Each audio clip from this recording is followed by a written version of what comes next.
မင်္ဂလာပါကျွန်တော်ဒီနေ့ကဒီ topic အကောင့်ဖွင့်တဲ့နေ့လေးကျွန်တော်ဒီနေ့ sharing လုပ်ပေးချင်ပါတယ်ပထမဆုံးကျွန်တော်ရဲ့ဒီ browser မှာtopic ဆိုပြီးတော့ဗျာ.go.kia ဆိုပြီးရိုက်ရှာလို့ရတယ်ဒီတိုင်းပဲ topic လို့ရိုက်ရှာလိုက်ရင်ရတယ်ဗျာ topic ဒီဟန်ကူကိုနွန်လျောက်ရှောင်းဆိုတာတွေ့လို့ရှိရင် topic လေးပေးလိုက်ရတယ်ဒီလိုမျိုးလေးပေါ်လာဗျာအကောင့်ရှိတဲ့သူတွေကတော့ကျွန်တော်ဒီမှာတခါတည်းအကောင့်ဖွင့်လို့ရတယ်အကောင့်တခါတည်းဖွင့်လို့ရတယ်ဗျာအကောင့်မရှိဆိုရှင်ကျွန်တော်ဒီမှာဝယ်ဝန်ကိုင်ကိုကျွန်တော်ဒီနှိပ်လိုက်မယ်ဒီမှာကျွန်တော်ဒီမှာ language change လုပ်လို့ရတယ်အင်္ဂလိပ်ကိုchange လိုက်ရင်လည်းရတယ်ဗျာဒီမှာ change လို့ရတယ်ဒီမှာသူကကြော်ညာတယ်ဗျာဒီ somewhere topic ဖြည့်လို့ရတယ်တစ်လပိုင်း job စုပေါ့ job စုကြီးကဒီမှာ found လို့ရတယ်ဒီမှာ Xiaomi က somewhere ဖြည့်မှာ3လပိုင်းနဲ့17ရက်နေ့စနေနေ့ဒီ13ရက်နေ့ကနေစပြီးရှောက်လို့ရတယ်ပြောတယ်ဗျာဒီမှာ13ရက်နောက်တော့19ရက်ဒီမျိုးဒီမှာအချိန်လေးတွေပါတယ်10နာရီ19ရက်နေ့တင်လာနေရတော့4နာရီပေါ့ဗျာဆောင်ပွဲရှောက်လို့ရပြီဒီမှာကြော်ညာလေးတွေပါလာတယ်ဒီမှာဆိုကျွန်တော်ဒီအဲ့ဒါလေးကိုပိတ်လိုက်မယ်ဒီမှာ language ကိုဒီကလို့ချိန်လိုက်မယ် okay ချိန်လိုက်ပြီဆိုရင်ကျွန်တော်ကအကောက်ဖို့မှာဆိုတော့ဟိုးကိုင်ကိုနှိပ်လိုက်မယ်ပြီးရင်ကျွန်တော်ဒီ step by step ပေါ့ဗျာဒီမှာ click လေးပေးလိုက်မယ်ဒီမှာလည်း click ပေးရမယ် okay ပြီးရင်ဒီမှာ click ပေးပြီးဆိုရင်ကျွန်တော်ဒီမှာ down ကိုနှိပ်လိုက်မယ်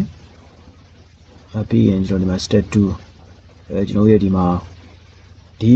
ီပြပမှာနေတဲ့သူရတော့ကိုရောက်ရှိတဲ့နေရာကိုကိုထည့်ရမှာပေါ့ဗျာဒါကတော့ကျွန်တော်တို့ဒီမှာကုနေပေါ့ကောဂျူဟန်ကူဆိုပြီးတော့ကောဂျူပေါ့လေးနေထိုင်တာပေါ့ဒီမှာတော့ကူပွဲပေါ့ဒီမှာတော့ကျွန်တော်ဒီကိုဒီမှာနေလဲပေါ့ဗျာဒီမှာကျွန်တော်ကတော့ကိုရီးယားဆိုကိုရီးယားမှာနေတဲ့အတွက်ကြောင့်ဒီမှာဟန်ကူ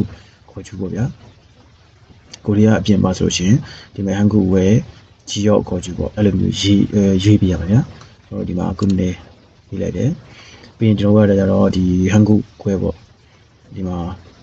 ဒီဘက်ကဟာကိုကျွန်တော်ဒီရွေးလိုက်မယ်ပြီးရင်ကျွန်တော်ရဲ့ဒီမှာကုကဂျီယော့ကျွန်တော်ဒီမှာမြန်မာဆိုမြန်မာပေါ့ဗျာကျွန်တော်ဒီမှာလိုက်ရှာလိုက်မယ်ဒီမှာလိုက်ကြည့်လိုက်မယ်ကျွန်တော်ဒီမှာ okay ပြီးရင်ကျွန်တော်ဒီမှာ down နောက်တော့ step 3ပေါ့3ကကျတော့ကျွန်တော်ဒီမှာဖုန်းနဲ့ engine လောက်မလားဒါမှမဟုတ်ဒီမှာရှိတယ် iPhone ပေါ့ engine အဲ့တော့ကျွန်တော်ကတော့ဒီဟာနဲ့ပဲတွားလိုက်ပြီဗျာဒီ email နဲ့ပဲတွားလိုက်တော့မယ် email engine နဲ့ပဲကျွန်တော်ကလက်ကူကိုတွားလိုက်တော့မယ်ဆိုတော့ဒီမှာ email engine ကျွန်တော်နေလိုက်မယ်ပြီးရင်ဒါကျွန်တော်ရဲ့ဒီမှာ hangul ပေါ့ဆောင်းမြောင်းကျွန်တော်ရဲ့အမည်ရေးမယ်ကိုရီးယားလိုပေါ့ဗျာကိုရီးယားလိုအမည်ရေးလိုက်မယ်ပြီးရင်ကျွန်တော်ရဲ့ဒီမှာအင်္ဂလိပ်လိုဒီမှာရောင်းဝန်းဆောင်းမြောင်းဆိုပြီးအင်္ဂလိပ်လိုရေးလိုက်မယ်ပြီးရင်ကျွန်တော်ရဲ့ဒီမှာ email ပေါ့ဗျာအစွမ်းကျွန်တော်ဒီအစင်လိုက်တယ်တော့လိုက်မယ်ကိုရီးယားလိုဒီအပေါ်မှာနာမည်ရေးလိုက်မယ်နာမည်ရေးပြီဆိုရှင်ကျွန်တော်ဒီမှာသူကဘာရေးခိုင်းလဲဆိုရှင်တဲ့ဒီ passport တွေကနာမည်တိုင်းသူကရေးခိုင်းတာဗျာဒီမှာထောက်ကြည့်လိုက်ရတယ် passport တွေအတိုင်းနာမည်ရေးလိုက်မယ်ပြီးရင်ကျွန်တော်ရဲ့ email ရေးလိုက်မယ် okay ဒါဆိုရင်ကျွန်တော်ဒီအစင်လိုက်ရေးပြီးသွားပြီဆိုရှင်ကျွန်တော်ဒီမှာဘယ်ရောက်သွားမလဲဆိုရှင်ကျွန်တော်ဒီမှာ email လေးကိုကျွန်တော်ဒီနှိပ်လိုက်အောင်ဗျာဒီမှာ email engine အဲ့ဒီ email ထဲမှာကုတ်ကြမှာတွေ့ကြမှာemail နှိပ်လိုက်မယ်အဲ့ email ထဲမှာကျွန်တော်ဒီကုတ်သွားကြမယ်ဗျာအဲ့ဆိုရင်အဲ့ဒီကုတ်ကိုကျွန်တော်ဒီမှာလာပြီးတော့ verify ကုတ်အနေနဲ့ကျွန်တော်ထည့်ရမယ် engine လုပ်ပြရမယ်ဆိုရင် email ထဲမှာကုတ်ကိုကျွန်တော်သွားစစ်လိုက်မယ်ဒါဆိုတော့ကျွန်တော်ဒီ gmail ထဲမှာကုတ်ရေးပြီးသွားပြီဆိုရှင်ကျွန်တော်ကဒီ engine လုပ်လိုက်တာနဲ့ကျွန်တော်ဒီလိုမျိုးပေါ်လာတယ်ပြီးရင်ကျွန်တော်ရဲ့ဒီမှာ ID ရေးမယ်ပြီးရင်ကျွန်တော်ရဲ့ password ရေးမယ်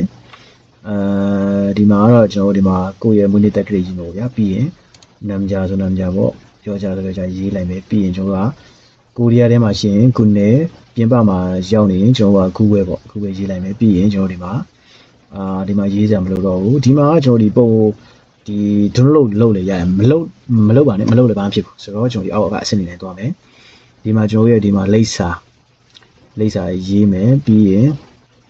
ကျွန်တော်ရဲ့ဒီမှာဖုန်းနံပါတ်ရေးလိုက်မယ်okay ဒီမှာကကျွန်တော်တို့ရဲ့ message ထဲမှာအလန်းနေပါလာခြင်းတော့ရဲပေါ့ဗျာရေးလုပ်လိုက်မယ်ညီကိုလေးရတယ်ပြီးရင်ကျွန်တော်ဒီ hocking နေတယ်ဗျာဆိုရင်ကျွန်တော်ဒီမှာအပေါ်ကနေ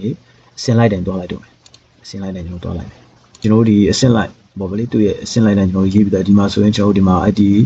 ရေးပြီးရင်ကျွန်တော်ကဒီမှာ zoom book ချက်ကိုကျွန်တော်နှိပ်လိုက်မယ်သုံးလို့ရတယ်လို့ပြောတယ်အဲ့ဒါနှိပ်ပြီးရင်ကျွန်တော်ရဲ့ password ကိုလုံးကနေ16လုံးပေါ့လေအင်္ဂလိပ်စလုံးပါမယ်ကနန်းပါမယ်ပေါ့ဗျာအဲ့လိုမျိုးလေးရေးမယ်ကျွန်တော်ဒီ$7လေးခံမယ်ပြီးရင်ကျွန်တော်ဒီမှာ passport တွေအတိုင်းနိုင်ပဲဒါကတော့ရေးပြီးသားစောနိုင်ပဲပေါ့တစ်စက်မှရေးပြီးကျွန်တော်ရဲ့မွေးနေ့တက်ကလေးရေးမယ်ဒီမှာကျွန်တော်ဒီဒီမှာဆောင်းပြောဒီမှာရေးမယ်ပြီးရင်ကျွန်တော်ဒီမှာ go to ကျွန်တော်ဒီမှာပြင်ပဆိုပြင်ပဒီနိုင်ငံလုံးမှာဆိုနိုင်ငံလုံးရေးလိုက်မယ်ပြီးရင်ကျွန်တော်နိုင်ငံခြားသားဒီမှာဆိုရင်မြန်မာရေးပြီးသားဒီဟာမှာကျွန်တော်ဒီဓာတ်ပုံမှာကျွန်တော်ဒီစာချင်းဒါမှာ download မလုပ်လည်းရတယ်ဗျာဆိုရင်ကျွန်တော်ဒီမှာနောက်တစ်ဆင့်လိပ်စာရေးမယ်ဆိုရင်ကျွန်တော်ဒီမှာဥပြောင်းပုံတို့ခေါင်းဆက်ကိုနှိပ်လိုက်တာနဲ့ကျွန်တော်လိပ်စာရေးတဲ့ box လေးပါလာတယ်အဲ့ဒါလေးမှာရေးပြီးတော့ကျွန်တော်ဒီရှာလိုက်မယ်ပြီးရင်ကျွန်တော်ရဲ့ဖုန်းနံပါတ်ဒီမှာတော့ကိုကြိုက်တာ click ပေးလို့ရတယ်ပြီးရင်ကျွန်တော်ဒီမှာ working okay ဒါဆိုရင်ねကျွန်တော်ဟာရှိကဲစမီကာဆိုတော့ကျွန်တော်ဒီ okay ဒါဆိုရင် topic account ဖွင့်နေနေလေးကျွန်တော်ဒီပြီးသွားပြီဗျာဒါကတော့ကျွန်တော်ဒီ topic account